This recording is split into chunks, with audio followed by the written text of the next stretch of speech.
I'll give you one promise at the start of the video. This build will rattle your world and you'll 100% want to swap over to it because you're going to have so much fun playing through it and beating the hardest content in Diablo. Cascading waves of damage with Bloodlands, obliterating the competition, pushing them back with Blood Wave, making Blood Orbs, and the best part, you don't even have to run over those Blood Orbs because casting Bloodlands consumes those Blood Orbs to heal you, to fortify you, to reduce your cooldowns, and to obliterate your opponents with bonus Blood Spears that then hoard up insane amounts of damage to just explode everything into pieces. Forget about Bone Spear. Bully your opponents with the Bloodlands. Skill breakdown, aspects making this possible, Paragon board 3 times revised at this point, and a link in the description below with the correct data.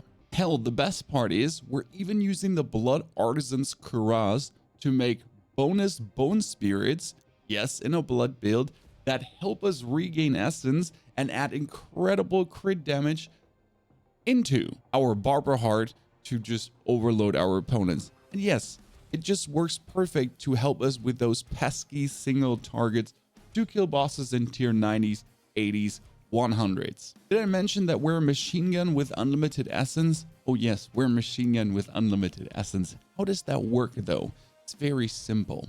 We have the aspect that consumes blood orbs on Bloodlands cast to make more Bloodlances. Then we'll make blood orbs with Blood Wave, pushing our opponents back. But we'll also have Blood Wave do it 2 more times. That's 9 orbs. That's 9 bonus Bloodlances. And every blood orb that's being consumed to make a Bloodlance also gives us 10 to 20 essence. Also reduces the cooldown of our ultimate by 1 second to 1.5 seconds. And on top of that, it just passively heals us. And with our Paragon boards, increases our damage for every blood orb consumes by significant margins. Pair all of that together with corpse explosions for essence and corpse tendrils to pull things together, plus the bone prison to have your opponents locked up because you're just a meanie. Also, the bone prison kind of helps with the corpse production and permanent vulnerable, while your corpse tendrils make bonus blood orbs as well, so you can have even more blood orbs. You notice how all of this is very intricate and working perfectly together. We share the skill tree. We do have points in a basic skill that we need for leveling, but we don't actually use the basic skill. It is 1 point in Bloodlands and then over into Supernatural Bloodlands for the 6 times in a row, gives you the overpower. Interesting here is that we just need 6 in a row and it will spawn a blood orb, but we don't have to be healthy, like we have to be in Blood Surge. So just do 6 in a row and it will spawn a blood orb that gives us a free Bloodlands, cooldown reduction, and at the same time back essence again. Food Flash for some corpses because we do actually consume corpses, and then also Corpse Explosion with the Plague Corpse Explosion for the little bit of bonus damage. I mean, and we slow, stun, and we make things vulnerable. So that's another, the bonuses can stack, right? That's another 24% damage increase. Then Corpse Explosion into more corpses, and also 2 points into Grim Harvest together with Fueled by Death. And that gets folded up into Bone Prison with, yes, Bone Prison makes vulnerable, and Bone Prison gives you essence as well on cast. We never truly run out of essence. With a Pardon Decrepify for the cooldown reduction, the bonus curse damage, and also Death Reach, because we're standing fairly far away from our opponents. Interestingly enough, we don't play Drain Vitality anymore, no, because we're using up those blood orbs for the bonus Fortify. That means just 1 gruesome mending, 3 and 3 in blood and Tides of Blood. And yes, we do have the points into Bone Spirit, 1 single one, followed up with Enhanced Bone Spirit. We don't need that. But Dreadful Bone Spirit, after Bone Spirit hits an enemy, you generate 30 essence over the next 4 seconds. As you see, we don't have Bone Spirits in our bar because we're using the Bone Spirit chest for that. And it works insane. We're essentially able to consume 5 blood orbs. And, well, our blood wave already makes 9. And then we get a free Bone Spirit. That Bone Spirit can crit, yes, and we still have a 40% crit chance already with a good amount of crit damage on top. So that can crit together with a Barbara Heart, and it's just free damage that's being hurled into it. Plus it gives us another 20% damage bonus after picking up a Blood Orb, which you constantly do with bonus Blood Orb healing and total armor. It is truly working quite fine. And yes, we're at 20,000 life. I could be at 20,000, 21,000 life with my other chest. Now we have corpse terminals be into blighted corpse terminals for the blood orbs, and then blood wave also fully specced into supreme blood wave for the orbs. Then we need the points into standalone memento mori and also inspiring leader, which then leads us to another 10% max life with Rasmus Vigor. And in total, that is 1,600 overpower damage. And that's without optimal gear. I'm literally missing another 300 to 500% due to my rings not having the proper amount of overpower and my gloves also. We're sacrificing warriors for critical strike because the non-physical resistance is completely useless. And also shadow damage doesn't do anything for us, right? That gets followed up by skeletal mages for the overpower damage. And yes, it's 53 instead of 40%. And we'll talk about that little intricacy. Plus, your maximum life is increased by 13%. We could also increase our critical strike damage by 40% multiplicative. And I haven't decided which one really is worth it. It's probably like the 40% multiplicative and we screw the 10% max life. It's 2,000. But then again, your overpower damage is also max life plus fortify life. And the more max life you have, the more fortify you can do is your overpower damage. So what weighs higher there? Having your 40% crit bonus multiplicative damage, or essentially having that bit more max life. So far I'm faring very good with the max life, but we could totally go for the critical strike damage as this build is not maximum stacked towards critical strike damage. Now for the aspects, the best part is tons of them are actually in the codex of powers. Yes. So when it comes down to the utility ones or the offensive ones, they can all be found. Now the most important one is Gore Quills. Casting Bloodlands will consume blood orbs to also conjure blood lances from them. Each additional blood lance deals 44% of normal damage and prioritizes targeting unlanced enemies. So you get more blood lances out of this. And as you notice on my offhand, yes, it's made for my minion build, but this is not even optimal for this build. And that's where I'm saying missing some damage. But you essentially consume the blood orbs with this to make bonus blood lances and obliterate your opponents. That gets followed up with blood orbs reduce your ultimate cooldown. So for every lance that you cast, for every blood orb you consume, you can sooner go for a blood wave again that has a 44-second cooldown to then produce more orbs to do more blood waves. And your blood waves push your opponents back. They crowd control really heavily. Then you play also the Sacrilegious Heart for the bonus corpse consumption on Essence and also Lucky Hit Chance for Essence, but also to trigger consuming a corpse has a 28% chance to spawn blood orbs. And yes, what you really want is maximum life on every piece that can have max life.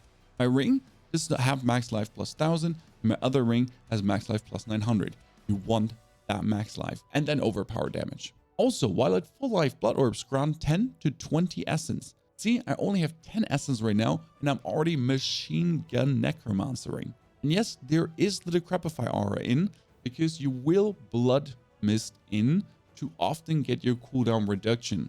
That can make your blood wave tick even more. And yes, I'm still doing this in tier 80s and 90s to just get the cooldown even lower in certain situations, especially with a bone prison. Right now we have our amulet with the sacrificial choker and it's only a 600 item level 1 with shadow damage over time because that's my barber amulet and I only have 2 barber amulets. So I'm sorry, but on this is your sacrifice bonuses are increased by 33%.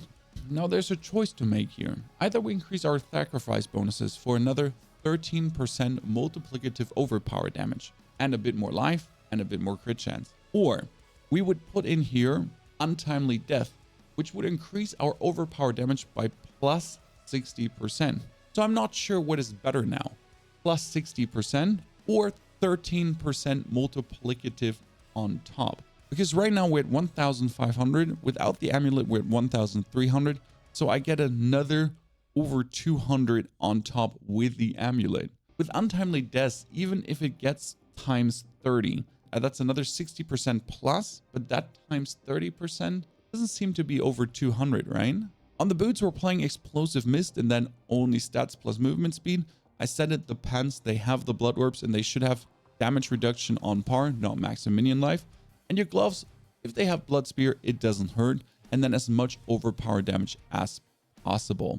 And whenever your blood skills overpower, you gain more attack speed, so you can spam blood lances like mad. Now, we did have the chest slot open because I didn't need another defensive aspect, which is very interesting, and then I choose to play the Blood Artisan's Cuirass. And yes, that gives us essence back with the Bone Spirits. The Bone Spirits can crit, they're free damage. They help us immense to keep up the machine gun playstyle against single targets, yes, because they constantly spawn. And they feed into the Barber for more damage multiplicative. Why not do it? It works absolutely perfect. That gets followed up by the Sovereign Helm of Disobedience for maximum life, total armor, and all stats, and Disobedience for the bonus armor. So we go up to like 8,000, almost 9,000 when I drink an armor elixir. Absolutely worth it. For the weapon, I got core skill damage and overpower damage, which was really well together. Damage for the crowd control, why not? And then Blood Wave goes another 2 times. One of the most important aspects to go out there. And again, Gorkwoods can be found. Sacrifice bonuses, why not? Also in here. You get the Blood Orbs granting you essence, and Blood Orbs reducing the cooldown. Like, already half the build done. Just need to oboe gamble a little bit or do a Helltine, and you get everything. The Paragon board has been 3 times revised already, and I'm going over it like probably another 3 times. But what the main goal is, as much maximum life as possible. So the first 2 rare nodes want to be tapped with everything in max life. Then we're actually starting with Blood Drinker, because that is Blood Orbs fortify you. Yes, Blood Orbs fortify you, and bonus to the magic nodes. So bonus damage, damage, damage, more armor, more armor, more armor. Very worth it to actually boost this by 100% just to enhance your damage even further. This goes into the safe overpower board with Bloodbath. In the Bloodbath board, you do want to take the bonus healing received. You do want to take the damage while fortified, damage while fortified, damage while fortified, damage while fortified into the control glyph for the multiplicative damage on stunned or frozen targets. That also gets taken with maximum life, maximum life, maximum life. So it's a huge maximum life node plus damage while fortified. And we are truly constantly fortified, since every blood orb fortifies us for 1,500 HP roughly. It's insanity. Then our save overpowers overpower. We get bonus overpower damage and damage while healthy. This is only that. Damage while healthy and overpower, one of the most important nodes. Followed up by fortified generation and, well, you guessed right, damage while fortifying. That goes up into the Blood Begets board for taking blood orbs, gives you bonus damage multiplicative. There also is overpower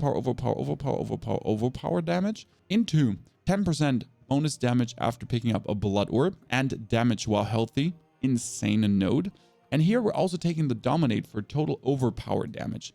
And yes, we can go up. We could go up to 47 willpower in total in the range here to just boost this, plus another max life and maximum life. So 6% here again, and more damage while picking up blood orbs. Then we're heading to the side into the Flesh Eater board, because yes, we do consume enough corpses to really make this work, to have the 40% multiplicative damage. And here we're actually putting in the essence for bonus critical strike damage and 22% increase against not healthy enemies. So as soon as they're below 85%, your critical strikes just critical strike so much harder. And that's where we could consider swapping over to the Golem again instead of the max life. If you have like 17,000, 19,000, 2,000 give or take, this is actually insane to consider with the amount of bonus critical strike damage we're getting, that we might actually go back to, like, you know, have our Golem boost this. Here's also critical strike damage, insanely buffed node, plus the Flesh Eater, obviously. And then last but not least, we would go into the Scent of Death board, because we need to go up here for the willpower anyways, and then we can quickly go into the Scent of Death, which would give us at least 15% damage reduction with 2 corpses nearby, and no corpses is 15% multiplicative damage increase. While we can get armor, and we're putting in here the Imbiber glyph for damage while healthy increase. And yes, we have 35 willpower instead of 25 needed. That is a huge little boost. No, we don't want the damage versus injured enemies. That's really not what we're looking for. But with the bonus armor here, and that is 250, 300, 350 bonus armor, that's quite nice to keep you actually alive, give you a huge boost of HP, and in total, just boost your damage tremendously. Now tell me, was my promise correct? Are you going to build this straight away and laugh like a maniac? I started this build, I wasn't sure, but now I only want to play Bloodlands, and that's crazy to me, to be honest, because I didn't want to ever touch Bloodlands beforehand. If you're more interested in Blood Surge or Tempest Necromancer, two builds you can choose from. Enjoy.